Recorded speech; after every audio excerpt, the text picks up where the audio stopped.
Okay, so for this lesson, we're still graphing systems of equations, but the equations aren't written in slope-intercept form, so we have to do that step first. So to warm up, we're going to solve for y.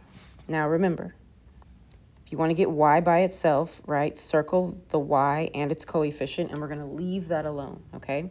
So anything on the outside of that circle needs to go. So it's this 2x, right? I need the 2x to be on the other side of the equal sign.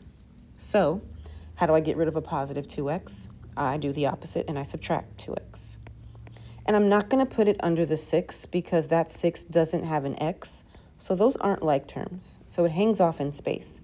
So now I got rid of the 2x, so all I'm left with on the first side of the equation is a negative 2y. And then I'm going to bring everything down, but we're going to bring it down in the right order. So the negative 2x is going to come down first, and that's a positive 6, so I put plus 6, okay? So I'm still trying to get the y by itself, but it's attached to this negative 2. So how do I get rid of the negative 2? Well, right now they're attached with multiplication. So we do the opposite of multiplication, which is division. So we're going to divide everything in the equation by a negative 2, okay?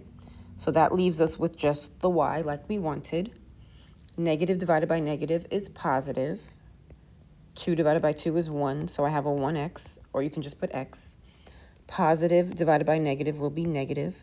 6 divided by 2 is 3.